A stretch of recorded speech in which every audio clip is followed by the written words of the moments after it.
자, 산재보험법인데요. 날개 쪽에 우선 이걸 하나 써주시기 바랍니다.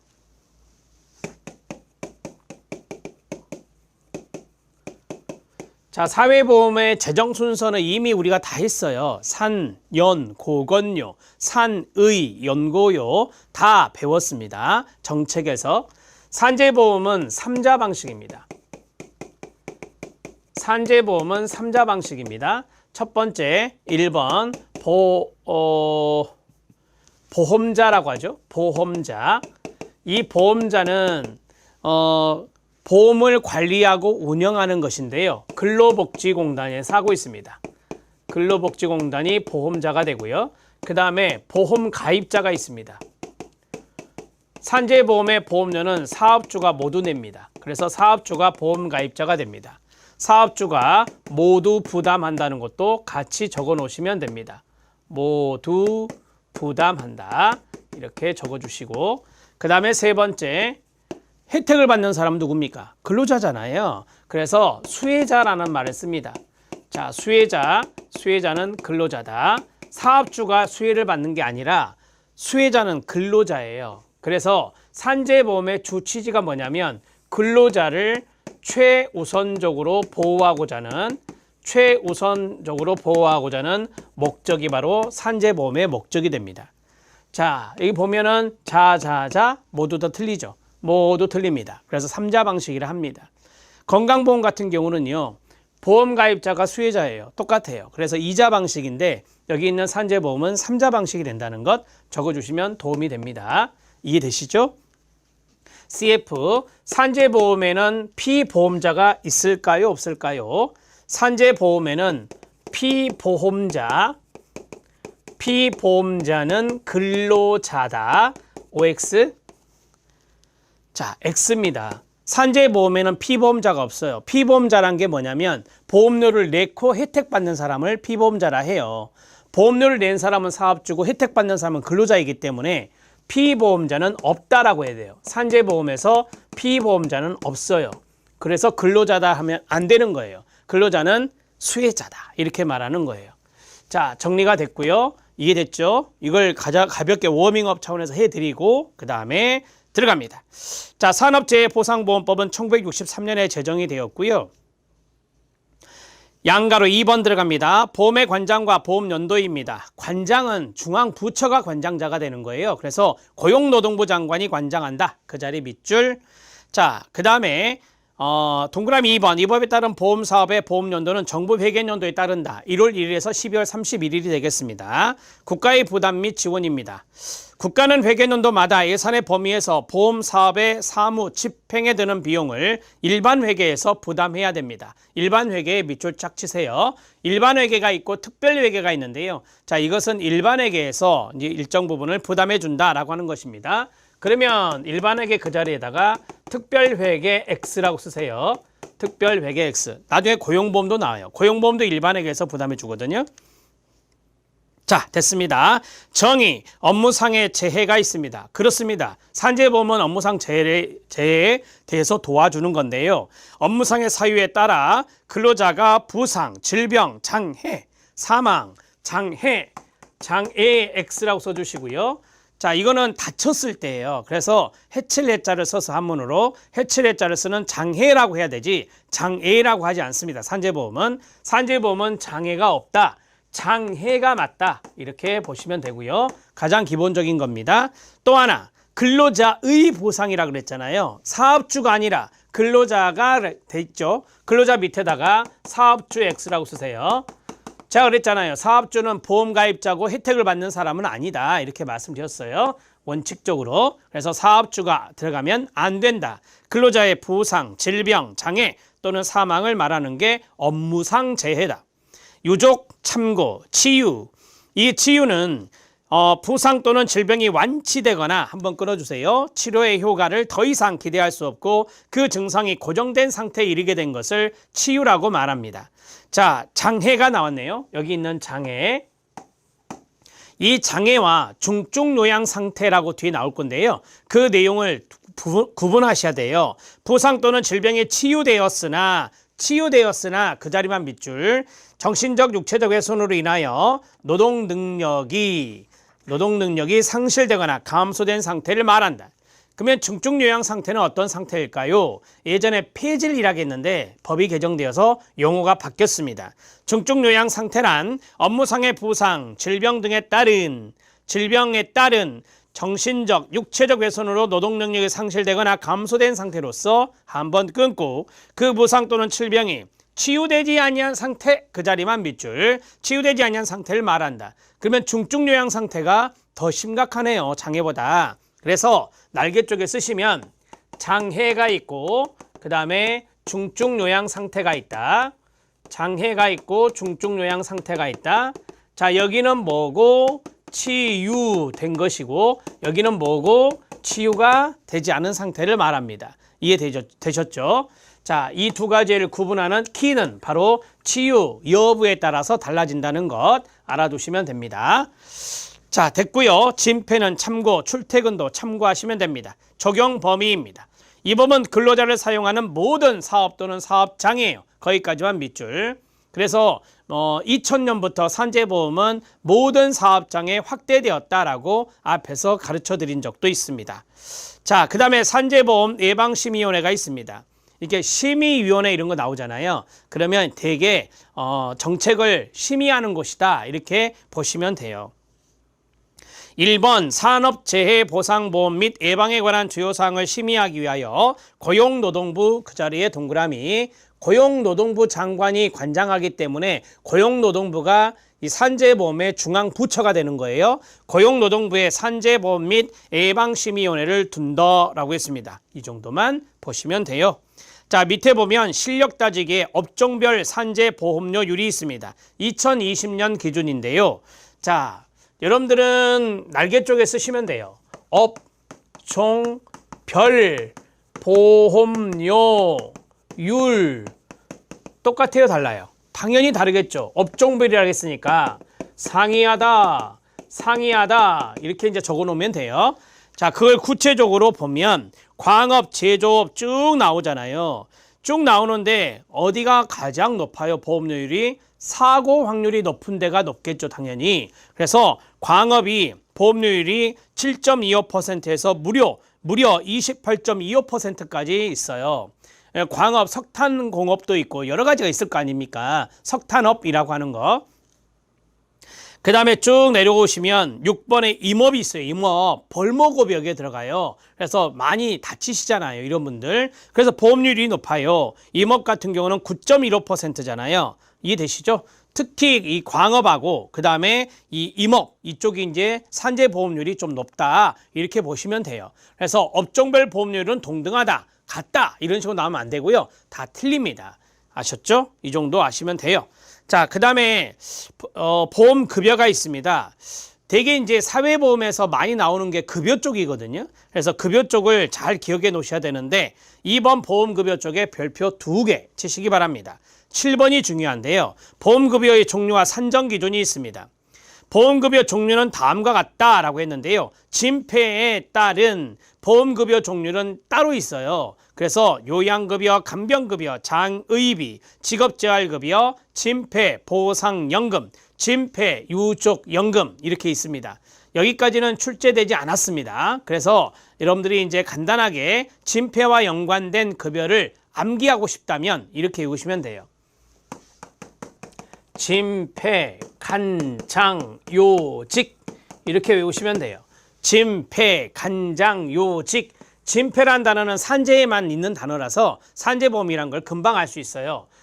진폐, 보상연금, 진폐, 유족연금, 진폐가 들어갔고요. 그 다음에 이게 뭐겠어요? 간병급여, 장의비, 요양급여, 직업재활급여가 되는 거예요. 이렇게 해서 외우시면 돼요. 암기법 날개 써주시면 됩니다. 그러면 이 법에 진폐에 따른 거 말고 일반적으로는 요양급여, 휴업급여, 장애급여, 간병급여, 유족급여, 상병보상연금, 장의비, 직업재활급여가 있다. 이거 외에도 이제 특별급여란 게 있어요. 특별급여는 이제 말 그대로 근로자 근로자가 다쳤을 때, 근로자가 사망했을 때 보니까 사업주가 고의, 과실이 있었어요. 사업주의 고의, 과실로 인해서 소송거리가 될 수 있잖아요. 이런 것을 대비해서 특별급여라고 하는 것을 국가가 만들어 놓은 거예요. 그러면 이제 특별급여를 근로자에게 지급하고 유족에게 지급하고 그 구상권 청구를 사업주에게 하는 건데요. 자, 어찌 됐든 간에 자, 여기 있는 8가지가 있는데 저는 이제 9가지 암기법을 가르쳐 드릴 건데요. 이렇게 외우시면 돼요. 상, 병, 다시요. 해, 병 쓰시면 돼요. 유상병, 특, 장, 휴직료. 자, 이렇게 해서 산재라고 쓰세요. 산재.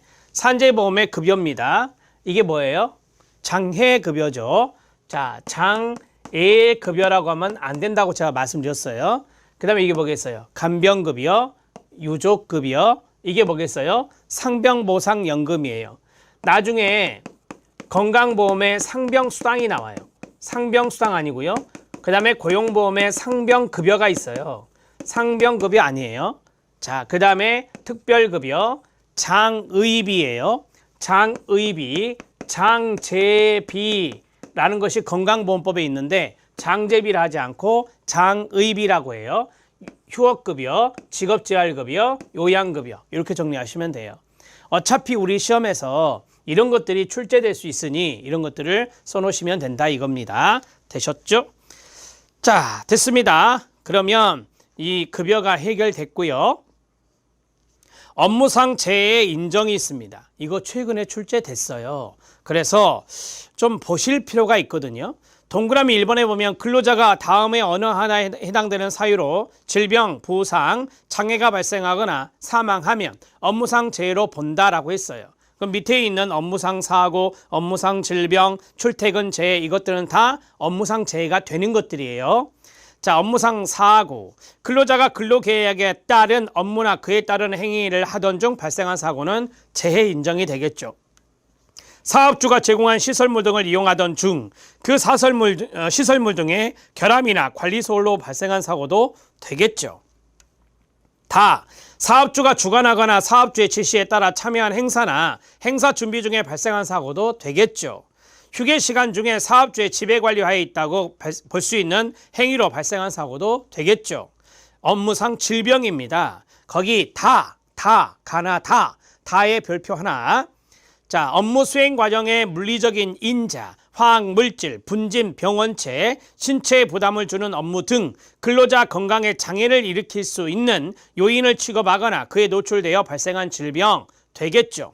업무상 부상이 원인이 되어서 발생한 질병도 되겠죠. 업무상이니까. 이 다가 왜 중요하냐면 최근에 신설된 거예요. 이런 거 많이 들으셨을 건데요. 근로기준법에 따른 직장 내 괴롭힘, 고객의 폭언 등으로 인한 업무상 정신적 스트레스가 원인이 되어 발생한 질병이 있어요. 이런 것들도 이제는 산재가 됩니다. 그 다음에 출퇴근 재해를 봐주세요. 사업주가 제공한 교통수단이 있어요. 대개 회사 버스, 셔틀버스가 이게 들어갈 수 있겠죠. 교통수단이나 그에 준하는 수단을 이용하는 등 사업주의 지배관리하에 출퇴근 중에 발생한 사고 당연히 됩니다. 그 밖에 통상적인 경로와 방법으로 출퇴근하는 중 발생한 사고도 되는 겁니다. 동그라미 2번을 보겠습니다. 근로자가 고의로 했대요.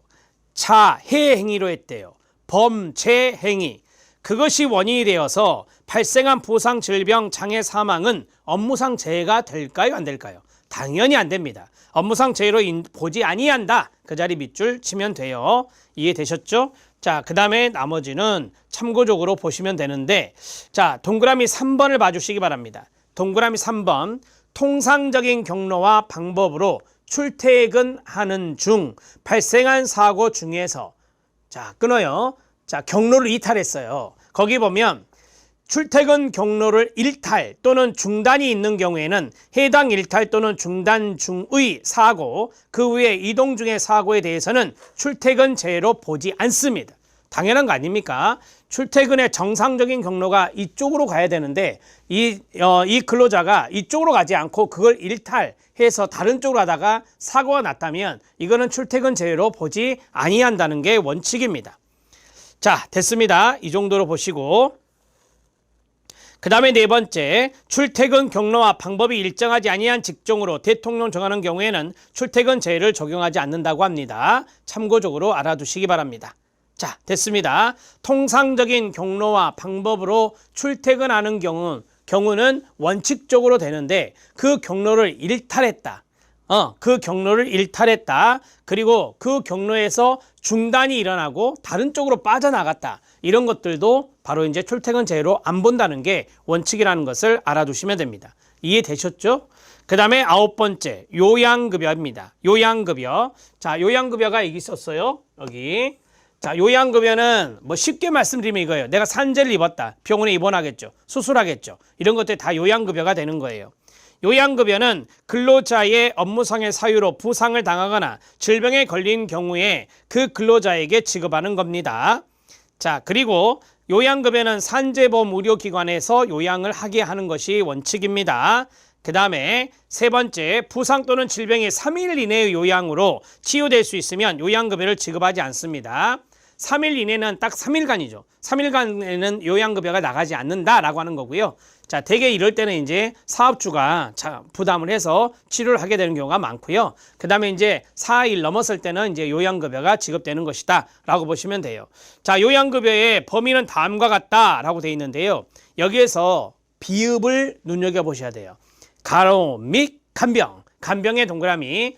자, 산재보험의 요양급여에는 간병이 포함돼요. 나중에 건강보험이나 의료급여에 요양급여가 있거든요. 거기에는 간병이 안 들어가요. 그래서 여기에는 간병이 들어간다는 것을 아셔야 됩니다. 간병의 동그라미 별표, 나머지는 안 봐도 돼요. 재요양입니다. 요양급여를 받은 자가 치유 후에 요양의 대상이 되었던 업무상의 질병 부상이 재발 동그라미, 재발되거나 치유 당시보다 상태가 악화 동그라미. 그러면 이를 치유하기 위한 적극적인 치료가 필요하다는 의학적 소견이 있을 거 아닙니까? 그럴 때는 재요양이 이루어질 수 있습니다. 휴업급여입니다. 휴업급여에서 중요한 것은 두 번째 줄에 있는 바로 평균임금의 100분의 70입니다. 그 자리에 밑줄 쫙 그어주시면 돼요. 휴업급여는 현금급여로 주는데요. 휴업했을 때 바로 이제 평균임금의 70%가 나가게 되는 겁니다. 휴업급여는 업무상 사유로 부상을 당하거나 질병에 걸린 근로자에게 요양으로 취업하지 못한 기간에 하는 건데 이것도 3일 이내는 주지 않아요. 3일 이내는 주지 않고 4일 이상 되었을 때 휴업급여가 나가게 되는 건데요. 1일당 지급액은 평균임금의 100분의 70에 해당되는 금액으로 한다. 만약에 한 달에 평균임금이 100만 원이다. 그러면 70만 원이 휴업급여로 나가게 된다라고 보시면 됩니다. 자, 그 다음에 부분 휴업급여가 있는데 이건 참고하시면 되고요. 재요양기간 중에 휴업급여, 이것도 참고하시면 됩니다. 장해급여가 있습니다.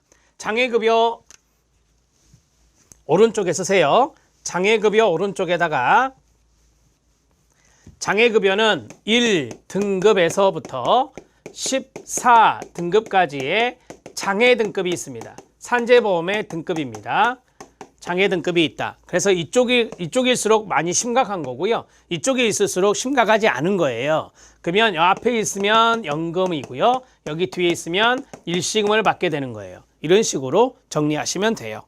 자, 장해급여 들어갑니다. 장해급여는 근로자가 업무상의 사유로 부상을 당하거나 질병에 걸려 치유된 후 신체 등에 장애가 있는 경우에 그 근로자에게 지급하는 건데요. 2번 현관펜 준비, 1등급에서 14등급 밑줄, 장애보상 연금만 동그라미, 장애보상 일시금의 동그라미. 그래서 연금 또는 일시금을 지급하게 되는데 되게 많이 다쳤을 때는 연금을 받고 적게 다쳤을 때 경미할 때는 일시금으로 받게 된다. 이렇게 보시면 되겠습니다.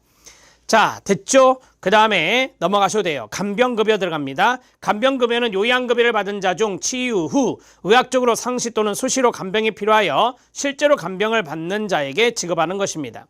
상시, 수시로 간병이 필요할 정도면 상당히 많이 다치신 거예요. 그래서 이분들에게는 간병급여가 별도로 지급됩니다.